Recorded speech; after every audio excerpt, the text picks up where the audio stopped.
show up on time. That behavior in council members, so. I'm trying to show up. Anything we can do to get people to show up on time, we'll do. Good evening and welcome to Town Hall, for those of you who may or may not have been here before. I am Meredith Muth, I'm the acting town manager. I'm not really here in my acting town manager capacity, I'm more here in my director of administrative services capacity, which is my normal job. In which case I oversee the clerk's office with elections, so that's more why I'm here. And then you can't hear unless you speak into the microphone. Oh, and I am Debbie Stamp. I'm the town clerk, and I'm here in my role, which is the election official. Yes. So, this is what we're going to go over tonight. Stop with questions if you have any along the way. We're going to give you just a little overview of what Town of Erie does, what council members do, and then if you're still interested after that and want to run for council, we'll tell you how you can do that as well. So please ask questions as you have them. So I'm assuming you're all residents of the Town of Erie, so welcome. The things we're going to go over tonight are a little bit about where we have our authority. So that comes from the Home Rule Charter, the state statutes, and the municipal code. A little bit about open government and transparency. Some understanding for people about the city, the council manager form of government, which is what we have here. We don't have a strong mayor, which would be when the mayor is the administrative official in town. The mayor is one of 7, so it's not a strong mayor form of government. It's a manager council form of government. Give you a little bit more about the town and the work plan and the budget. It's riveting material, I'll tell you. So, we are a municipality in the state of Colorado. So the first set of rules we live under are the Colorado Revised Statutes. From there, we have a home rule charter. So the home rule charter means that we have local control. We have local control over things that do not have, things that are not considered a matter of statewide concern. If it's a matter of statewide concern, then the state prevails. If it's something we have local control over, then local authority controls. So that's what our home rule charter is for. For those of you who don't know, we approved that in 2023, so it's pretty new for us to be a home rule municipality. And then we have our code of ordinances, the municipal town code. That is all the ordinances the council makes. They vote on ordinances. Those ordinances are codified, and they become part of the code of ordinances. And that is all the rules, laws, all the fun stuff. How far back your fence has to be from your yard, water rates, all those kinds of things. So that's the jurisdiction under which we work. We are also under the state law of the Colorado Open Meetings Law. Is a very important thing to us. It's why whenever you see more than 3 council members in somewhere, we have it posted as a meeting. So this is the important part of the Colorado Opens Meeting Law, which is it's declared to be a matter of statewide concern in the policy of the state that the formation of public policy is public business and may not be conducted in secret. The key word in there is formation. That means that decisions that are made by council happen at the dais and in public. It means that they're not forming the information at home via email, on the phone, with a text message, and then just coming here and voting on it. So that is the rule on public meetings. Any of you who have served on any of our boards and commissions know that they follow all the same rules as well.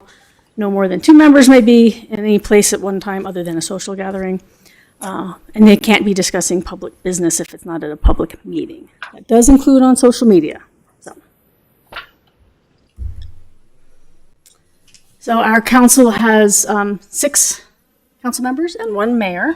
The mayor is elected at large. The 6 council members are elected from the 3 districts, 2 from each district. We had a question earlier about what district someone lived in. Michelle has the map pulled up, so if you don't know what district you live in, we can do a little search for you and let you know. The mayor and council serve 4-year terms, but they are term limited to 2 consecutive terms, and they take office in January following the November election.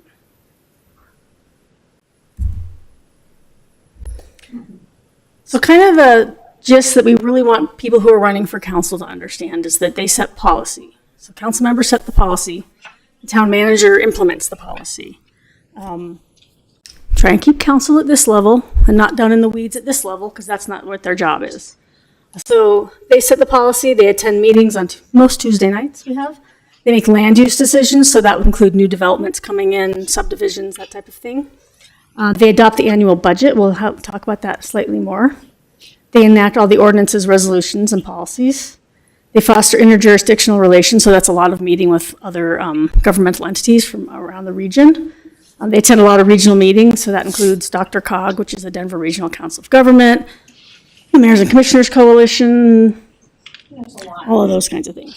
So, and then they have 4 employees that report directly to the council, and that's the town manager, the town attorney, the municipal judge, and the prosecuting attorney. The council does not oversee any other staff, and actually it's quite important that you understand that they don't direct staff personally. That needs to go through the town manager. So that's the manager's responsibilities to manage the day-to-day workings of all the departments, implement the policies, make policy recommendations to council. You'll see when items come to a council meeting, there's usually a staff recommendation included. And the manager supervises all the town employees. Per the charter, is required to propose the annual budget. Council can change that when it comes to them, but the proposal comes from the manager. The manager has oversight and oversight of the budget and financial matters, so that's making sure that bills get paid, staff gets paid, all of those things. And they get to enforce all the provisions of the town charter and code. Generally, when we enforce things, it's either through a law, the police department, the court, those types of things. But you can see the 4 people that the council oversees, and they appoint them directly. The municipal judge and the prosecuting attorney are very part-time positions. We have court twice a week, or twice a month. So you don't see them nearly as much as you'll see the manager and the town attorney.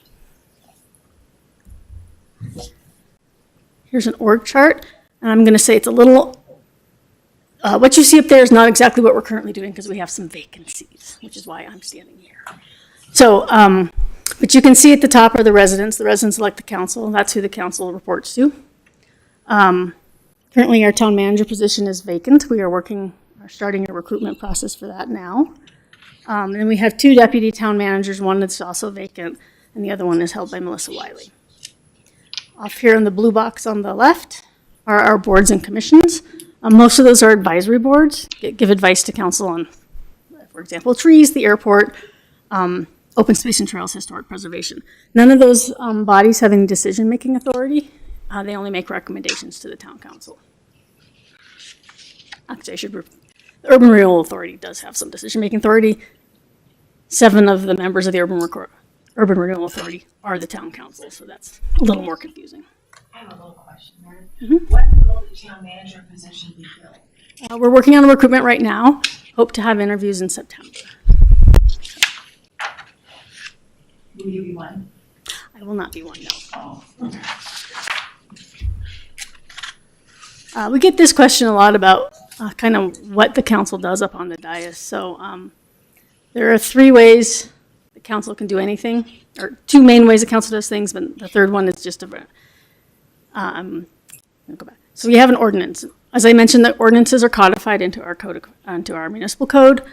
An ordinance can only be repealed by another ordinance. So once that's on the books, it's on the books until council does something to change it. A resolution, on the other hand, is something that can be more temporary. It can improve a contract, something that can be changed later when council has, if they've changed their mind, or it's only a temporary thing. So that's kind of the difference. Here's the important part on the bottom is none of this happens without a majority of council. So if you are elected, you have to bring 3 of your friends from council to get anything done. Can't happen on an individual vote. An example is you can't, as a council member, come to the town manager and say, I think, very drastic example. Officer X pulled me over and gave me a speeding ticket. I want them fired. That's not allowed.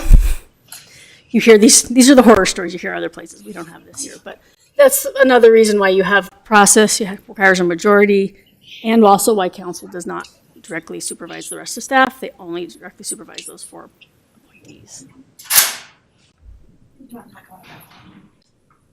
Oh, yes. And just because it's currently in the news here, ordinances, almost all of them, there are a few that are not, are subject to referendum. So someone can, if you're unhappy with an ordinance that the council has passed, it doesn't include a few administrative things and the budget, but it does include most everything else. You can do a referendum, which requires getting 5% of the registered electors to sign a petition, and then it either goes to council to ask them to repeal it or put it on the ballot.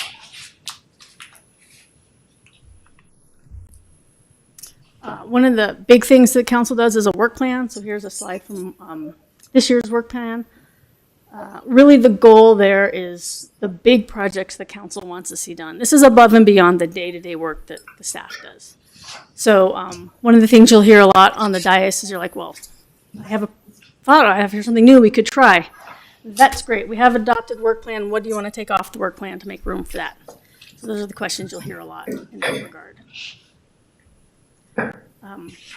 The work plan is very much informed by the budget, or the budget informs the work plan. It's kind of a multi-directional thing here. The budget really is the biggest and most important thing the council does, only because the council's goals and priorities come through in the budget. They don't really come through in individual things that are going to be happening on the dais. They come through with, we put the money where we want it to go in the budget. We want streets paved this year. I'm just going to make an example. We want to build a new arts center, things like that. Those are the kinds of things that are done through the budget, and then that informs everything else that happens. So the budget will be approved in November. You can, apparently, somewhere, I don't know what happened to November. Yeah, in November we adopt the budget. Actually, she has December 8th, but I think we're planning on doing it in November. As an incoming council person, the thing to know is that the budget will be approved before you get here for next year. So the budget also includes everything, including staff salaries, insurance, which is the single largest cost the town has is our staff. So if you showed up in January and went, I suddenly want to do X, Y, and Z, and it requires redoing the entire budget, you're not going to have a lot of luck with that. You can try.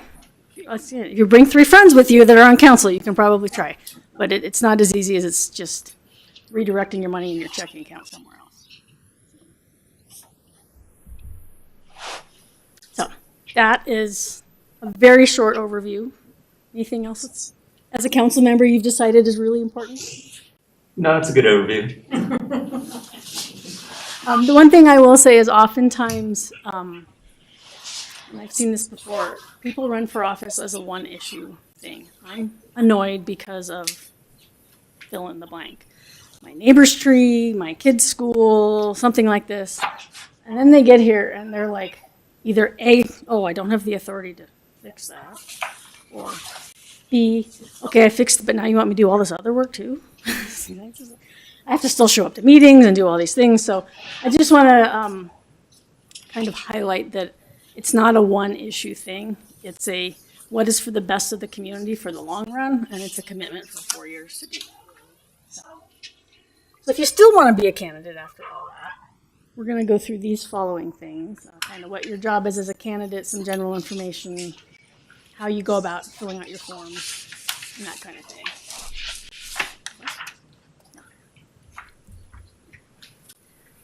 These are the 2 most important things that the town clerk's office will ask of you. Read the guide. All the answers to your questions are in that guide.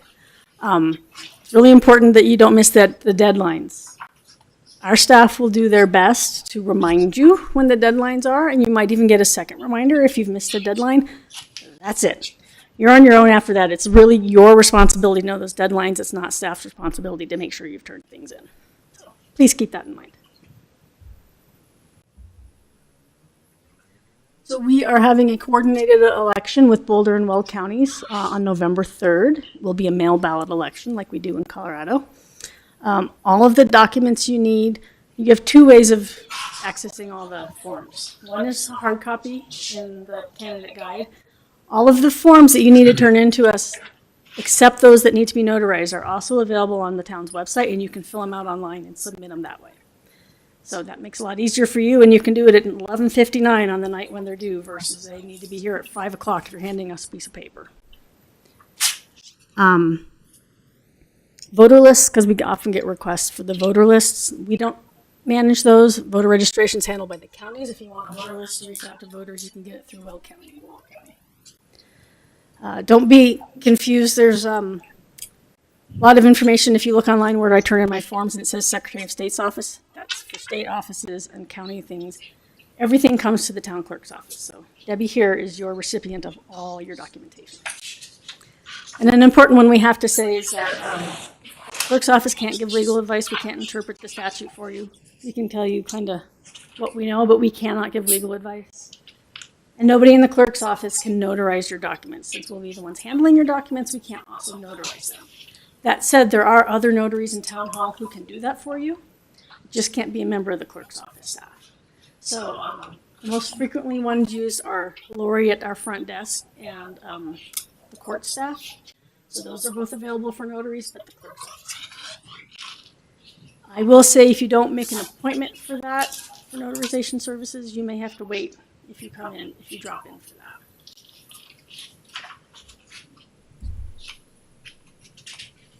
So there will be one seat in each district on the ballot this year. 2 of the 3 incumbents are eligible to run for an additional term. I don't know who might be running, who might not be running in the back row, for example, but and each seat is for a 4-year term.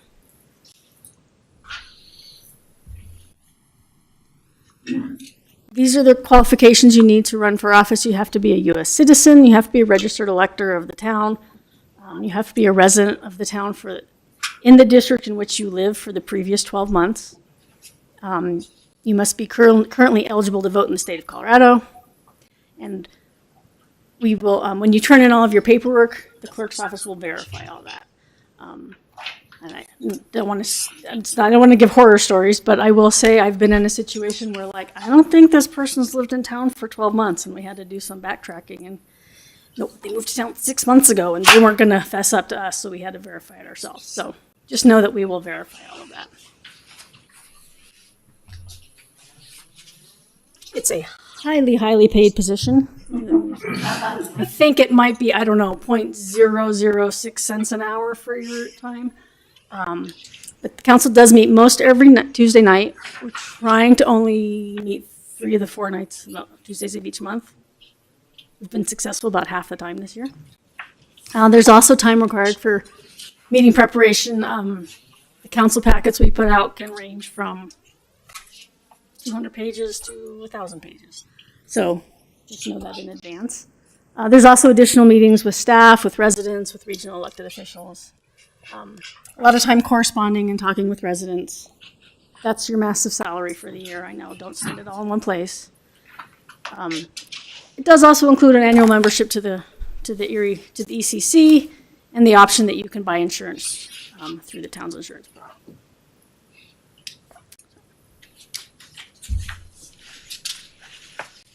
So you have become a candidate when you have told people you are running for office. That's actually the first thing that happens. If you make an announcement that you're intending to run for office, that means you have 10 days to submit your affidavit. So that can be anything from, I'm running for office on Facebook. It could be, I'm in an HOA meeting and tell everybody, hey, I'm running for office. You've made a public announcement you're running for office. You have 10 days to submit the affidavit. It also means you can't take any money from anybody until you've submitted the affidavit. So keep that in mind. Again, I have too many horror stories. For example, I know as previous municipality I worked in, someone put an announcement on Facebook and said, look, I got new photos because I'm running for council. Didn't mean to make an announcement, didn't release him. I'm like, dude, you kind of just announced you're running for council. You got to put in your affidavit. So keep that in mind.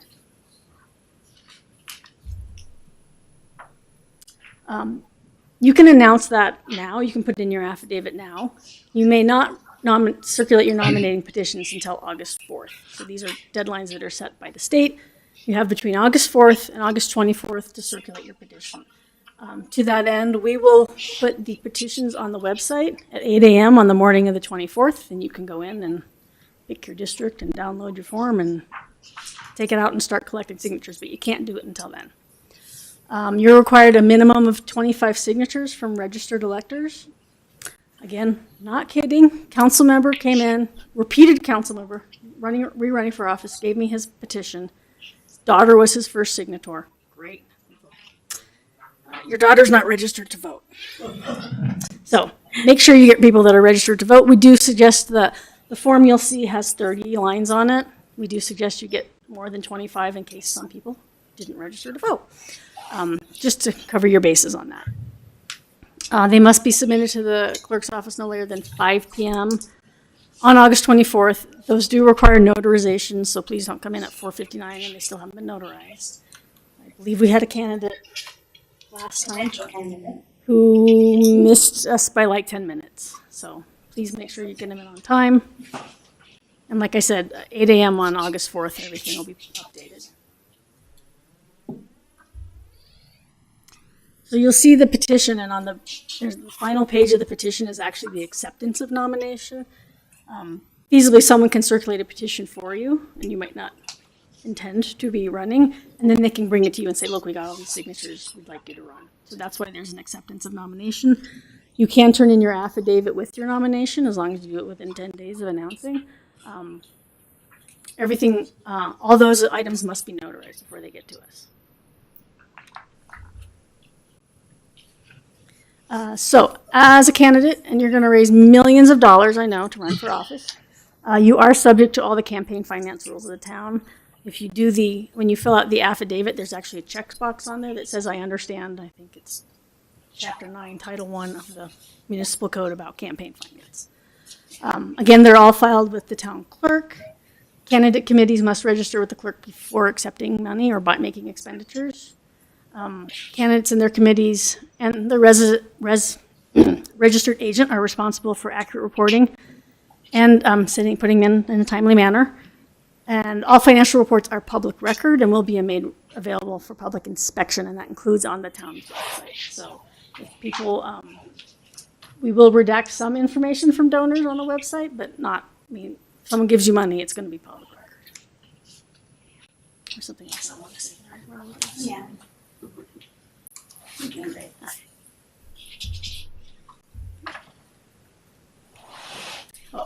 So you do have to have, a candidate committee if you're planning on accepting money or making expenditures. The out you have here on the bottom is if you're not seeking or accepting contributions, so you're just going to run and spend your own money. You're welcome to do that, and you don't have to submit the reports. You do, however, have to report your expenditures. So if you're going to fund your own campaign, you still have to tell us what you're spending the money on. So the candidate committee has to have a registered agent. That does not have to be the candidate. Frequently, it's a spouse, a friend. It can be the candidate, too. Kind of depends on what you want to do. That registered agent will have to keep track of all the contributions and expenditures and file the reports. And that person can then resign and be replaced if you've really annoyed them in the case of this during the election. You also must get a dedicated bank account. And I will tell you, in my experience, occasionally some banks take issue with opening these accounts. I've had people come to me and say, I had to go to 3 different banks to open this account. I don't know why. I don't know what the issue is, but you do have to get a dedicated bank account for your campaign committee. There's also a list of people people and corporations from whom you cannot take money. So keep that in mind. No anonymous contributions over $20. You can't take money from another candidate committee.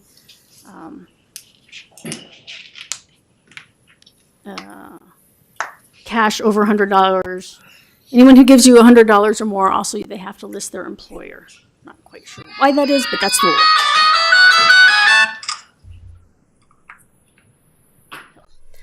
So you're running for office and you've bought all these really beautiful signs. You want to put your name up, vote for Joe. Few rules we have about that. They're pretty much regulated like any other sign. You're welcome to read the sign code. Our code inspectors will take them down if they're put up improperly. So keep that in mind. I should say, the basic rule is this. They can go anywhere on private property with the owner's permission. They cannot go on town-owned property. That includes right-of-ways, in front of the rec center, in front of town hall. They have to be on private property with the permission of the owner. They can't be attached to trees or signposts. It can't be flashy and rotate. I guess you can have a purse with flashy and rotate, but you can't attach that to flashy and rotate. One thing we really want to make sure, they can't obstruct or interfere with traffic. Sometimes people put signs up on the corner and make it impossible to see around the corner, so please be sure of that. And as I said, they can't be placed in the right of way. A lot of people like to put them along streets, but that's really the town right of way, and they can't be there. It's a little confusing because you do go to some other towns where they are allowed. But that is not the case here. Go to Superior, they are in every right of way from one end of town to the other. I don't understand why, but they do. So Marion, so in our HOA, we have some regulations regarding signs. And as I recall, it was something like no more than 2 signs per office.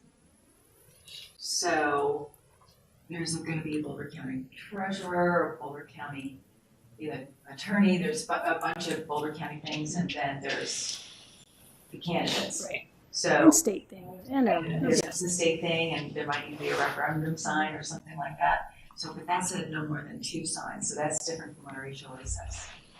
I will say, I can't give you legal advice, and I don't know what every HOA's rules are.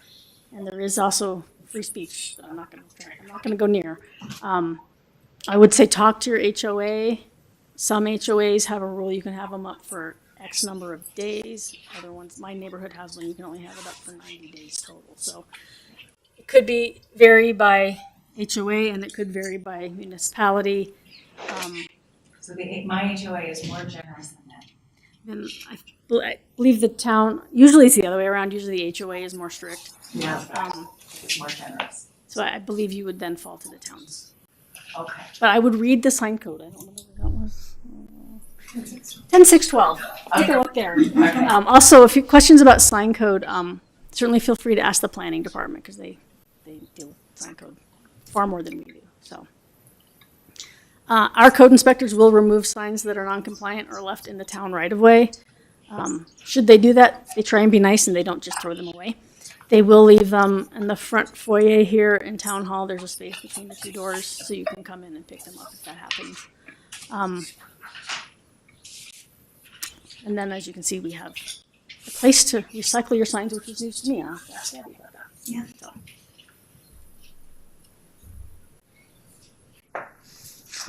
Important things to remember. August 4th, that's the day you can start circulating your petitions. August 24th is the last day you can circulate your petitions. There is a provision in the state election code that someone doesn't do a petition, but they want to be a write-in candidate. That sounds like you can do that up until the election. That's actually not the way it works. If you want to be a write-in candidate, you have to decide between August 24th and August 31st and give us a affidavit for that. Your first campaign finance report is due September 4th, your second one October 2nd, the third one October 19th. And before you know it, it's election day. I'm going to highlight that November 13th to December 18th. On the next slide, we are going to do a new onboarding process this year for new council members. So your final campaign finance report is due December 3rd. Something to keep in mind is if you leave your candidate campaign open, you have to file an annual report December 1st of every year, as long as that campaign committee is open. If you want to submit one on the 3rd, your final campaign report, and you want to close out your committee, you can only do that if you have no money left over. So there are ways you can donate money to other places or spend the money, but you can't close your campaign committee if you have any money left. So keep that in mind. And then January 12th is going to be the big day in the hot seat. You get to sit up there. So this is new this year. We are doing an onboarding process that's going to go every Friday afternoon for those 5 Fridays for 2 hours. If you are running, we'd love it if you would make sure you can be available for these onboarding meetings. I think what we find is you run for office, great, I've won, and then January comes and you're like drinking from a fire hose. There's so much to learn. I don't think we're going to solve the entire problem, but maybe you're drinking from a slightly smaller fire hose. But we really would like everybody to have these dates on their calendar for those 5 Fridays.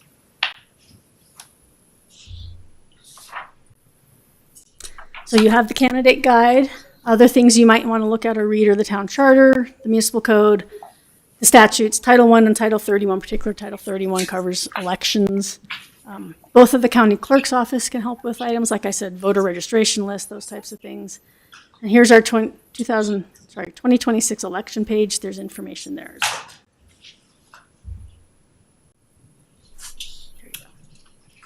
There you go. On one of the slides about the campaign finance, there's something about a registered agent. Can you go into that? So this, basically the person is willing to take on being in charge of your campaign committee. It happens for committees, candidate committees. It also happens for issue committees. So for example, if there's what we hope is a vote yes on the ECC expansion, they'll have to have a candidate committee or an issue committee. And either way, there's a person who volunteers to be the name of the registered agent who's responsible for filing all the finance reports. It can be the candidate.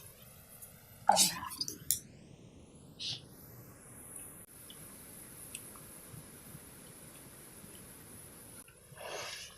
Don't everybody speak on this? I saved them all. Do you have any of these slides? We can put it up on the website. That'd be great. And we're recording, and we're gonna put that up on the website as well. Although the slides are more fun than listening to me. Words of wisdom from the back row. So it's a lot of work. It's a lot more than I thought going in, but there's a lot of reading, a lot of tough decisions to make. It's depending on how things go, you put a lot on the line. And people can be nasty, and they can be good too. So, you need a hug? I do. Are there But not from you. resources for like kind of like day in the life of a council member? So like, the 15 to 20 hours that are expected, are those 15 to 25 hours in that seat? Or is some of it, No, I think on a Tuesday night, gosh, we really try and keep them less than 3 hours on a Tuesday night, but it's frequently more than that. Most of it, and you can certainly speak up, Brian, but reading the packet, getting questions answered from staff, talking to constituents, and then the occasional regional meeting. okay. It was really There are other meetings that council members are assigned to, and they go to them. So that's a little extra time. So I remember Councilmember Bear talked about it at a meeting out of that not too long ago. And that seems to take up quite a bit of time for her. She says it's full time, but I think she's very in-depth in what she does. But yeah, so. Yeah, I will say council members can put as much or as little time into it as they want. It really depends on the person and their interest. I've seen particularly people who don't have jobs be really involved and spend a lot more time than maybe someone who has a 9-to-5 or an 8-to-5 job and they have kids. And so it's really a matter of how you make it all fit. Have you seen anyone successful do this job with kids and Yes, stuff? absolutely. Absolutely. Sometimes, and this is a personal opinion, and I'm recording this, I don't know if I should say that. Sometimes I think they're the better ones. Okay. Because I think they have a better understanding of what most people are going through. Cool. Thank you. We've had kids sitting at meetings, because their parents are on the dais, all of that kind of thing. So, Right, cool. and I think my personal opinion is the community benefits from a variety of people, from a variety of backgrounds and sitting in these positions. Everybody's all the same, kind of gets boring. Cool, thank you. I was wondering if you could explain the quasi-judicial designation for certain matters that come before the town council. Should you be elected, you'll get trained on this, but yes. Okay. So quasi-judicial matters pertain mostly to items dealing with personal property, and that includes land, liquor licenses, mostly land, but a few other things. So quasi-judicial means you're acting as a judge, so you're almost a judge, quasi-judge. And you're gonna have an application for something, whether that's a liquor license or a land use application, and then you're gonna have a set of criteria by which you need to judge against those criteria. You can't come in and say, I don't like this application because I think the house is red and I think it should be painted green. You can come in and say, item 4 on the criteria list says it needs to be a benefit to the community and of such a size and this kind of setback, and I don't think it meets those requirements. So you have to have a reason to deny something, particularly when it comes to personal property rights. liquor license are an example. They don't come to council, but they are considered a quasi-judicial matter. We have a different process. But again, there's a list of criteria that you can't hold a liquor license unless you meet these criteria. I will say whether it's land use or liquor or any other quasi-judicial item, the criteria can be as strict or as hazy as sometimes as depending. It's never quite what everybody wants it to be. I think you'd like it to be a more clear. It has to be X high and X wide. It's of a benefit to the community, and we think this is a good use of the property. So that's what the group of 7 up there gets to discuss. What I will say is an item that's quasi-judicial cannot be discussed outside of the meeting. So it's a land use application and it has all these criteria it's supposed to meet. And you're at home as a council member and you're getting 60 calls a night because I think you should approve it or I think you should deny it. You cannot have those conversations with people. The response you're going to have to say is, this is a quasi-judicial matter. Please come to the public hearing. Give me your statement there and I'll take it into consideration. But you also can't come in and say, I've had 14 people tell me to deny this application, so I'm going to deny the application, even though I think it meets all the criteria.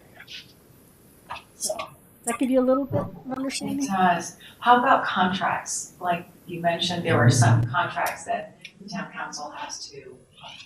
Mhm. So is that a quasi-judicial That matter? is not a quasi-judicial, that's a legislative matter. So you can talk to people outside. Can you differentiate between when things are quasi-judicial and when things are quasi-legislative or legislative? Legislative means, so privy for a contract is usually based on the budget. So it's whether we have enough money to pay for said contract, and this is the contract that we want to use. Quasi-judicial items, like I said, are generally property items, and they have to have a set of criteria you're judging against, not just a yes or no. Legislative items also includes things like water rates. Technically, you'd be like, a water rate is something that affects me, should I vote on it? Well, it affects you and a large number of similar situated people. Therefore, it's a legislative item and not a quasi-judicial item. Okay. Clear as mud. Good examples.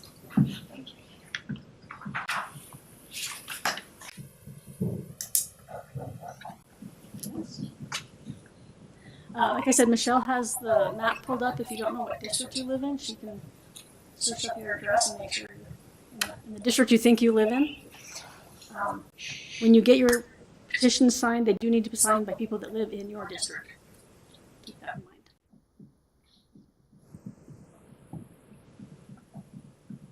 mind. All right. Debbie's email is on all the information you have. Feel free to email questions, comments, concerns, general outbursts. We take them all. Thank you.